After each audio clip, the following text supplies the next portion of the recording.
Hey everyone, welcome to something a little bit different today.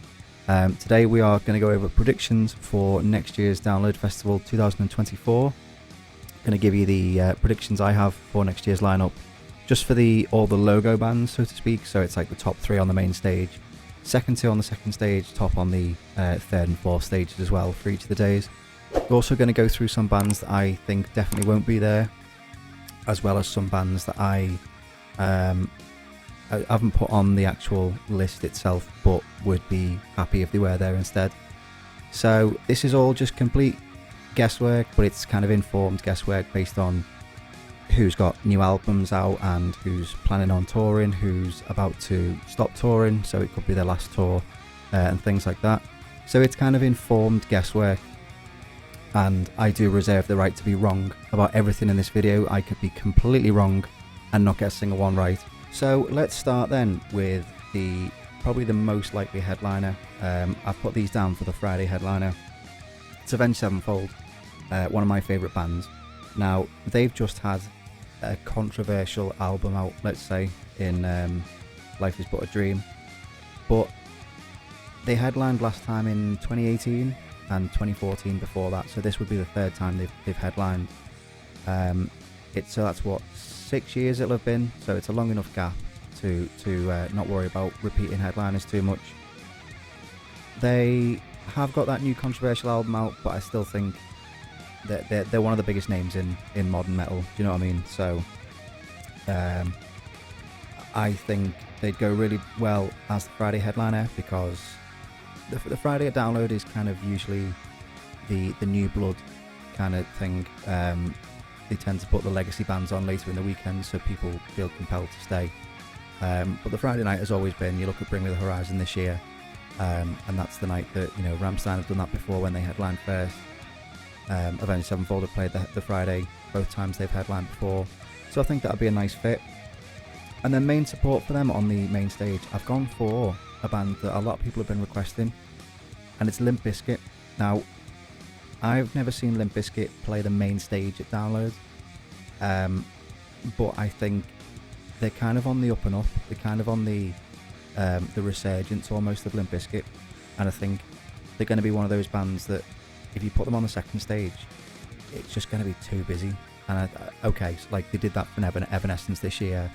You know, sometimes they do get it wrong, but I think a band like Limp Bizkit and then going into Avenged Sevenfold would be just a great Friday night. I haven't put them as second stage headliners, which I normally would do, but yeah, I think that the crowd's going to be big enough that it's going to be, you know, Friday evening, kind of like 7-8 o'clock, and they're just going to get one of the biggest crowds of the weekend. I think just 80,000 people doing Rolling. I don't think Download would pass up that opportunity to have that on you know, on the cameras, on the videos kind of thing.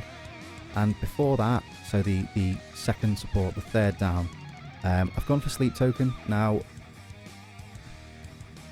I wasn't quite sure where to put Sleep Token, because although they are massive, and I do love Sleep Token a lot, I can't help but feeling like they're a bit of, and I'm going to get a lot of hate for this, so please wait until I've said everything I need to say.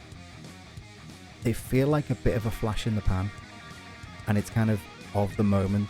And I know they've been around for a few years and whatever, but this like massive success all of a sudden with this new album,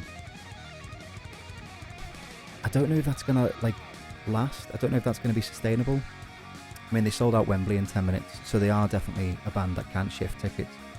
I've got them third down on the main stage, excuse me, for the same reason that I've put Limp Bizkit on the main stage, which is they're going to get a massive crowd wherever they are on the lineup. They're going to get a massive crowd regardless, so why not put them on the biggest stage you can? But I don't think they're ready. People are talking about them headlining the second stage or even headlining main stage.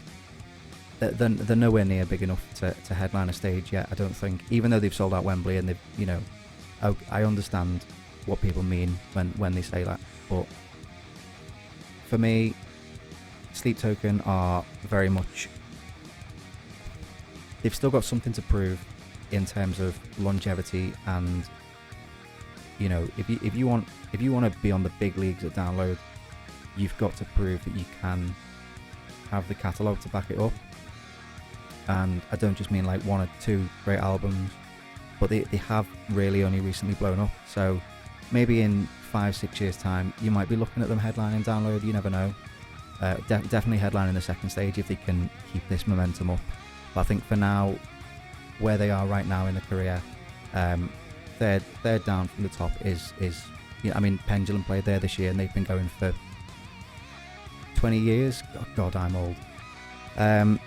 So on the second stage then, the headliners of the second stage on the Friday, I've gone for Sum 41 because they've recently announced that this will be their last ever world tour, and I don't think Download would pass up the opportunity to have them on one last time.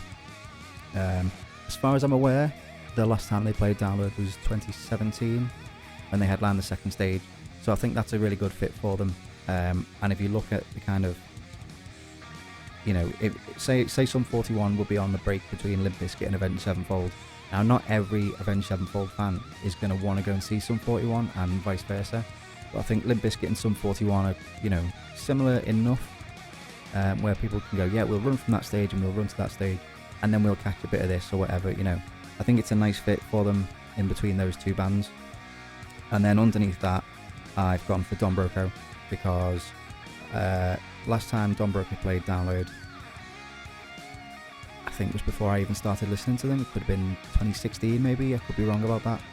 I'll fact check it, I'll put it on screen somewhere, I'll fact check it. Hello everyone, I'm just editing the video and I can confirm that Don Broco's last Download appearance was 2016. Thank you in part to this very nice framed poster which I got from the official Download site this year. There you go, look, there they are. And these are all, I've got a few more up on the wall there, still got to hang a few of the others. But if you'd like to see me do a video on Download lineups past, let me know down below and we'll see if we can. I look at these every day now, so if you want me to do like a quiz on them, then we will do. Back to the video. But I think they've recently done a big stadium tour, arena tour. They did a big arena tour earlier this year with Papa Roach in support. So I think they are definitely becoming a bigger name. I think that the people that love Don Broco really love Don Broco, and then you get the odd song filtering through like T-Shirt Song and Everybody. But then the people that really like Don Broco really like them. So they're going to have a massive crowd. So really, there might be the odd clash, but that day could go Sleep Token, Don Broco, Limp Bizkit, Sum 41, Avenged Sevenfold by swapping just the two stages. Which I think, like, Sleep Token and Don Broco don't really have the same kind of aesthetic, so I think that's kind of a perfect mix, but also enough that if people wanted to go and see both, they can do. And then for the third stage headliner, I've gone for a fan favourite, again a cult following, Frank Turner and the Sleeping Souls. I can't remember the last time that Frank Turner played Download because we don't talk about the pilot. So I think that would be a really nice addition to the third stage. Obviously Miles Kennedy did that a few years ago, where he just, you know, and Corey Taylor's done that as well. So more like acoustic solo artists can still headline stages. Doesn't always have to be heavy.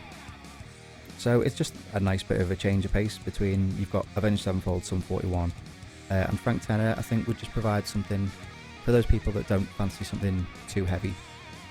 And then the fourth stage, I've gone for the Prog Titans, Periphery. Now, they've just had another massive album come out.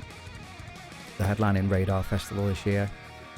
And apart from that, I don't think they're actually on tour, which I think is why they're saving themselves for next year, because they'll do all the festivals next year, like the proper festival circuit, where they're not headlining festival shows, but they are still doing the rounds through Europe. So I think that's quite a nice mix. You've got, you know, prog with Periphery, kind of acoustic, softer stuff with Frank Turner, pop punk with Sum 41, and Avenged Sevenfold, which is like just modern metal titans. So there's a nice blend there for everyone. So I think that would flow quite well. It'd give people a lot of opportunities to go and do different things at different times, and it's not too overly packed any one stage, because okay, Sleep Token are going to get a massive crowd, but then you've also got a lot of people that would want to go and see Don Broco as well. Moving on to the Saturday then, another band that I think is pretty much nailed on to headline is Aerosmith. Now, they've recently said that these last shows are going to be their last ever shows. This is their last ever world tour. They did say that last time when they headlined Download in 2017. So who knows at this point. But if you believe them, then this will be their last ever UK show. And I think it will be Download. They filmed a live DVD here in 2014. You know, they really do love the place. And I think they will make it a very special show if it is going to be their last ever one. But they'll probably say that and then come round and do another stadium tour anyway, so who knows. And under them I've got Queens of the Stone Age, which is another band that people have been asking for years to come back. Last time Queens of the Stone Age played Download was 2013 when they subbed Iron Maiden. So it's definitely been long enough, you know. It'll have been 11 years, so it's a long enough break that people can't complain about, you know, just the same bands rotating all the time. And I think that would be a really nice flow from Queens of the Stone Age into Aerosmith. Would be some people's dream, you know. And another band I've gone for before them, so third down on the main stage, is Scorpions. Now this is kind of where I've just kind of thrown a band in there that, you know, for whatever reason. I think that third down will be whatever band that Aerosmith are taking with them as support for a tour. So if they take Scorpions, I'd be more than happy with that. But I think that spot is reserved. I think Queens of the Stone Age would still get the main support slot, but I think that third down would be reserved for any band that is supporting Aerosmith on their actual tour itself. So I put down Scorpions just because I want to see Scorpions, but it could be, you know, I don't know, it could be any classic rock band that's not quite massive, do you know what I mean? Any one of those bands. But I've gone for Scorpions just because that's my personal taste. And then the second stage on the Saturday, headliners, I've gone for Bullet for My Valentine, excuse me. I think they just deserve to be boosted up a bit. You know, they've been main support twice before. I think the last time was Avenged Sevenfold, and obviously they headlined the Pilot, which we don't talk about. They headlined 2000 Trees Festival this year, and they're just getting, again, there's like a bit of a resurgence with them. I think they had a couple of albums where they dropped off a little bit, but they kept going, they kept doing what they wanted to do, and now with this new album, they seem to be on a second wind almost, like a, you know, another upwards trajectory. Some people I've seen say they want them to headline the main stage. I don't think they've got the clout for that. I don't think they're a big enough name to bring in those big sales, especially not to stand up against, you know, the likes of Avenged Sevenfold and Aerosmith. So I think the second stage headline slot is probably where they fit in the best. And again, it's a nice contrast between Queens of the Stone Age and Aerosmith. If you want to go and watch something a little bit heavier, then that's there for you. And underneath them, I've gone for Baby Metal. This is mainly just because I want to see Baby Metal again, but also they were contracted to do Download 2020. Obviously that got cancelled. Then they came back. They were on the poster for Download 2021. Obviously that got cancelled, and they've never been able to reschedule for 22 or 23. So I think this is now time for them to go and redo those shows that they hadn't already booked, that they had booked in lockdown but hadn't had chance to come back and do. So I think putting them underneath Bullet for My Valentine, again, contrast that with Scorpions, Queens of the Stone Age and Aerosmith. There's something for everyone there. You know, you got like heavier stuff on the second stage, but you like your big rock bands on the main stage, which is sometimes is how the Saturdays go at Download. The third stage, the Avalanche stage on the Saturday, headliners, I've gone for Beartooth. I think they're another band that like deserves to be boosted up a little bit, and as we saw with Download this year, if you want younger bands to start doing well, then you need to give them the platform. So I think giving Beartooth that slot would really help bring in new fans from Download to them, and also help boost them further up the lineup in years to come as well. So this could be the start of something. I'm not saying that Beartooth will end up headlining Download Festival. I don't think they'll ever get to that point. But this is how this is what Download should be doing more of, is giving bands that opportunity to headline a smaller stage, and then next time they come round and say, okay, well, you did that really well, we'll put you on the main stage, or something like that, and just gradually bring those bands up. And then the Dogtooth stage, the fourth stage, I've gone for Mudvayne. Now, I've never really been into Mudvayne, but I know they have a massive cult following, so a lot of people who like Mudvayne would like to see them higher up this list, but they're still headlining a stage. And I think the Dogtooth stage is where you always find that kind of really heavy stuff, and Mudvayne is like heavy nu metal kind of thing, unless it's like a band that really exploded out of that scene, like Limp Bizkit or Korn or Linkin Park or Slipknot or whatever. All those other bands of that ilk would work really well as headlining the Dogtooth stage, and there's nothing wrong with headlining the fourth stage at a major festival the size of Download. I think that's a great spot for them. Contrasts really well with Beartooth, which might be like a more modern audience. Bullet My Valentine and Aerosmith, you probably get a lot of the older ones as well. I think a lot of new fans, especially if you've never seen them before, would like to go and see them on the last ever tour of the UK. So the Sunday was the hardest to try and work out headliner wise. Now, I'll tell you why I haven't gone for Foo Fighters, is because even though I'm wearing the shirt, they've just announced that tour and it completely sold out. They're playing the Saturday of Download at Manchester already, and then they're on in London and Birmingham and Glasgow and Cardiff, wherever. I don't think they'll do it. I know a lot of people are still saying, well, they've got the Sunday free, what if they did it? I can't see it happening. Now, what you might get is, Manchester's 30 miles away from Derby. You might get Dave Grohl coming to guest on someone's slot, which would still be amazing, don't get me wrong, but if you're looking at a Foo Fighters set, I just can't see it happening at all. You would need the whole crew to bring all the gear down from Manchester. You would have to get everything set up ready. It's not going to happen, and they wouldn't sacrifice ticket sales for their own shows, and Download wouldn't sacrifice ticket sales for Download. So as much as I love Foo Fighters and as much as I'd love to see them, unfortunately I didn't get tickets for the tour. But if anyone has any free that they want to give to me, please, it would be really appreciated. So I've not gone for Foo Fighters. Another name that everyone keeps mentioning is Green Day. Now, I would love Green Day to headline. Never done Download before. They played Download France, and I think they played Download Japan and Australia. I personally would love it, and especially as next year is the 20th anniversary of American Idiot. I would love Green Day to do American Idiot in full.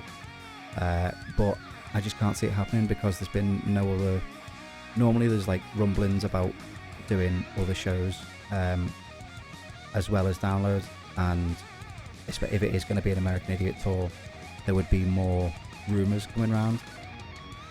And one other band, before I get into what I've actually put down, another band that I've seen a lot of people mention is My Chemical Romance. Now, I was led to believe, I could be wrong about this, I was led to believe that My Chemical Romance are taking a break from doing live shows because they're working on another album. So again, I could see that being 2025, but next year I think is maybe a bit too soon if they're working on new stuff. Like, they wouldn't come over just to do the one show at Download. They would come over and do, maybe not Wacken, that's a bit too heavy, but they'd do maybe Rock am Ring or something else and something else and something else as they go through Europe and get it all done in the one run. And I think if they're working on new material, then yeah, definitely be expecting to see them in 2025 or onwards, but next year I think it's just a bit too soon for them. So the band I've gone for is Muse. Just off the back of doing some massive stadium shows, just announced some arena shows like Manchester and stuff. And I think bands tend to do that before they get announced as headliners. So if these headliners, or if the first announcement for Download is going to come out in November, what better time to tour? You know, you do those 3 shows, which are for Muse. Those shows, arena shows for Muse, are small shows. Muse now are a stadium rock band and have been for over a decade. So doing arena shows is like a small gig for them. So doing those more intimate shows, if you will, would generate the hype then if people missed out on tickets, or if people saw them and said, oh, I want to go and see them again. You know, what better way? The week after those shows, if Download go, well, if you want to see them again, we've got them on. So come and buy your tickets for Download. I really do think Muse are playing that strategy. A lot of bands have done it before. Avenged Sevenfold have done it twice, you know, before they headlined. They'll tour in November, and then as soon as that tour ends, then they'll announce the headline slot for Download. A lot of other bands have done it as well. So I think that's the strategy that Muse are playing for. And under them, supporting them, I've gone for Fall Out Boy. Now, this is another band that people have been talking about a lot headlining. I still don't think Fall Out Boy are massive. I'm not going to take anything away from them, but I don't think they're the name that people come for. I think they're definitely a band that a lot of people will go and see, but I don't think they are, unless you love Fall Out Boy, and I know a lot of people do. I don't think it's the reason that anyone buys a ticket. I think if they're on, then they'll get a big crowd, you know, but they're not the name, especially when you compare it to the likes of Muse and Avenged Sevenfold and Aerosmith. So I think that's a great spot for them. I think if you put them on the second stage, then again the crowd would be too big. But putting them on the main stage just before the headliner is like a perfect slot for them, and that's what they did in 2014 when they supported Linkin Park, when they did Hybrid Theory in full, and that crowd was massive, and it got a great reception. And I think that's just where their ceiling is. I don't think they'll ever, if they were going to push beyond that ceiling, then they'd have done it in the last 20 years. And then third down on the main stage for the Sunday, I've put, now this band has never played the main stage of Download, unless you count the pilot, which we don't. It's Enter Shikari, my favourite band. Now, they have headlined the second stage twice. They've headlined the third stage once, and they've been on a few other times as well, further down the stage. But they've never been like a named, like a logo band on the main stage before. But I think, they headlined Slam Dunk this year. They've had loads of big shows. They've got that big tour coming up at the start of next year. Number one album, I think now is the right time to boost them to the main stage. Now, I personally think that Enter Shikari are better in smaller venues. It's just more intimate, and it's more active and chaotic, which really fits their music and their style of live show. But I think you can't have a number one album and then not get a little bit of a boost. Do you know what I mean? So I've put them as main stage third, but that could easily be second stage headliner, and I wouldn't complain if they were. But I do think they will definitely play at some point over the weekend, and they will be getting quite a big slot, because whereas like in 2019 they requested to do the third stage headliner when they were asked to do the second stage headliner, which would have put them at odds, on the same level as Slayer's last ever UK show. And I think that worked better because Enter Shikari in that tent that year was fantastic, because it felt more close and condensed. Still got a massive crowd. The tent was absolutely packed. So no matter where you put them on the lineup, they're going to get a big crowd. I just think now might be the time to give them just a little bit of a, if you want to play the main stage, now's probably your best time to do it, rather than leave it for a few years and wait for that hype to die down again, or wait for a new album to come out or something like that. Second stage headliner on the Sunday, I've gone for a band that we saw earlier this year. That's Sabaton. Sabaton have one of the best live shows that I've ever seen, but unfortunately I don't think their music puts them on the level with like the likes of Muse and Aerosmith and Avenged Sevenfold, those kind of headline acts. But the stage show, I mean, they had two guys on stage with flamethrowers, a tank where the drummer sat on top of. You know, they mustard gassed the audience. It really is, and they had snow as well. You know, it really is a great live show to watch, and it's interesting and it's historical, and you learn something as well. I really love Sabaton's music, but their stage show is well deserving of a headline stage show. But again, they're not quite big enough for the main stage, and I think second stage would be absolutely perfect for them. You've still got all the screens, so you can do interactive stuff. And if you did see them earlier this year, then you'll know exactly what I mean with all the extra things that go on around the stage as well. And then underneath them, I've gone for a band that again was scheduled to play 2020, obviously it got cancelled. Was scheduled for 2021, got cancelled, and then just never found the time to come back. It's Gojira, another band that I really love, and another band I was really looking forward to seeing.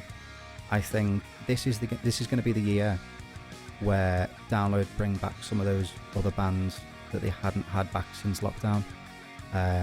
This is why people keep talking about System of a Down headlining again. I wouldn't be against it, but I think there's been no other rumours about it, about them going back to any of the other festivals that they were supposed to be playing and didn't get called back to yet. So until we start seeing things like that, I'm going to hold off on thinking about System of a Down, just for now. And then the third stage headliner, I've gone for While She Sleeps for the exact same reasons as Beartooth. I think it's time that they get given a bit of a boost. They're starting to do better at other festivals like Slam Dunk, and even Reading and Leeds has boosted them up a bit. And I just think it's about time that a band like that could be. I'm not saying they're going to reach anywhere near the heights of Bring Me the Horizon or Architects, but they're kind of in that vein of like a band that kind of go under the radar for so long and then gradually get built up and get this following because, you know, festivals have supported them along the way. They were brilliant in Malta with Bring Me the Horizon last year, put on a really good show. And I think, you know, given the right boost, they could be like I've seen them on the main stage, but it's kind of like really low down early in the day. And I think if you give them a headline show on one of the smaller stages, then again, that's when you can start building off that and go, okay, well, you know, it's what happened with Parkway Drive this year. They headlined the second stage in 2018, came back as main support, and then in 5 years' time, Parkway Drive will be headlining this festival, just because they've been given that chance to bring in new fans and build a following. And I'm not saying While She Sleeps will ever get to that level. Nothing against them, of course, but they at least deserve the chance. And then finally, the Sunday fourth stage headliner I've gone for is Malevolence. Again, another kind of heavier band when you compare it to, you know, Muse, and Sabaton's heavy, and While She Sleeps as well. But Malevolence are kind of like that hardcore thing for those people that aren't really interested in learning about World War II or learning about, you know, MK Ultra. So that was my prediction for all the logo bands. I just want to go through a couple of others that I think will play the festival but won't be on those logo slots. I think Atreyu, they supported Bullet for My Valentine earlier this year, and they said on that night when we saw them that they are planning on coming back to the UK next year. Now, whether that's for a full tour or for festivals, I don't know, but I think they'd work really well. I think they'd work really well on the Friday on the main stage, so it would go Atreyu, Sleep Token, Limp Bizkit, Avenged Sevenfold. I think that would work really, really well. And on the Friday as well, I've gone for Spirit Box. Now, I think if Spirit Box were going to play, they would probably do the second stage. When they did the tent in 2022, it was packed. It was way too busy, and I don't think Download anticipated just how much people wanted to see them. They've got bigger since then, so I think the second stage is probably where they fit in best. But again, I don't think they have the longevity in the catalogue to be a logo band just yet. I think, you know, putting them on before Don Broco and Sum 41 on the second stage would be like a perfect way to just go, yeah, they're here, you know, we acknowledge that they are doing well and they're up and coming. I mean, they've only got 2 albums out, So in a few years' time, in 5 years' time, they could be headlining the second stage. Who knows? But it all depends on whether these bands can keep that trajectory going. Saturday, I think that Amon Amarth might play the main stage. They haven't played since 2019. And I think they'd be on the main stage before Scorpions or whoever Aerosmith decide to take on their tour with them. I think that would work really well. They've got a big stage show. It's very similar to Sabaton, actually. But I think Sabaton have the name. Amon Amarth, like a lot of people know, but kind of aren't into Viking metal. I am personally, but not the majority of Download festival goers, shall we say. Whereas Sabaton is power metal, which is still quite popular. You get other bands in that genre headlining those stages all the time. So I think that's the difference there. Amon Amarth would still be great on the main stage, though, with all that stage show, the fire, the longboat and stuff. You can't deny that they would put on a great show. And then another band I've gone for the Saturday, on just before Baby Metal, is Dragon Force. It's just like one of those fun bands that everyone knows, would put on a great show, would get a great atmosphere, get everyone singing along and playing air guitar. Played the main stage in 2018, I believe. So it'll have been 6 years. So yeah, perfect time for them to come back, keep themselves relevant, and just entertain everyone in the middle of the afternoon. And then two that I've gone for on the Sunday, I think Trashboat will play the main stage, right underneath Enter Shikari. I think Trashboat are really up and coming. They supported I Prevail earlier this year on their tour. Obviously I Prevail were a logo band on this year's festival. So I think Trashboat would be just underneath that, play just underneath Enter Shikari, who they've also supported before and they're very good friends with. So I think that would flow really nicely. So that would be Trashboat, Enter Shikari, Fall Out Boy, Muse, which I think would be a great day. And then before Gojira and Sabaton on the second stage, I've gone for Papa Roach, just because it's been so long since they were there. I think the thing with Papa Roach is people either overestimate them or underestimate them, and people either think they're bigger than they are or they're not as big as they should be. And it's a hard one to pinpoint, because Papa Roach are one of those bands that I've seen kind of midway down the main stage lineup. I've never seen them with like anywhere near the higher ups, but they have got some great songs, and they're one of those bands that the more you listen to, you go, oh yeah, that's them, isn't it? Oh, that's their song, isn't it? Yeah, I actually like most of these songs. Saw them supporting Don Broco in Leeds in March this year. So if Don Broco are a logo band on the second stage, then I think Papa Roach are just one tier below, and they'd still put on a great show and get a great crowd. So that was my prediction for Download 2024. Now obviously every single band that I've just said could be wrong. This is just guesswork based on, this will be my 11th Download, so I'm kind of familiar with the way they structure the stages, the bands that they get on, and the kind of bands that they can get, depending on who's touring, who's not touring, who's contractually obligated to play elsewhere, bands like Foo Fighters. So this is all just intelligent guesswork. It could all be wrong, but I hope that it's right, because I would absolutely love this lineup. It is a bit kind of wish fulfillment as well on my part, but I think this is an accurate prediction for next year. So we'll see later in the year when that announcement inevitably gets made. So what did you guys think? If there's any other bands that you think might play this year, let me know down below. If you think I've got this completely wrong and you want to tell me off, feel free to do the same. We'll have a discussion in the comments about what we think. And let me know if you would go to this festival. Please, if you haven't already, please hit subscribe in the corner there somewhere. I'll put it on screen as always. We've still got loads more coming this year, a lot more reviews. We're going to do a couple more reaction videos. And if you want to see more videos like this where we talk about predictions for lineups and just festival news in general, let me know as well. Obviously when the Download lineup does get announced, there will be a full breakdown video coming, and we can compare it to this and see how wrong or right I was. Thank you very much for sticking around and watching all this. Thank you very much for your support. If you subscribed. This year was all about growth and trying new things and setting targets, and we've exceeded every single target that I've set so far this year. So I'm not going to set any more. I'm just gonna let's see where we end up, and just have a bit of fun. So there'll be loads more new things coming between now and the end of the year. Let me know if you'd like to see any more reactions or reviews for things like that. And still a load of vlogs coming as well. Loads of gigs coming up as well over the next few months. So if I don't see you there, I will see you in the next one.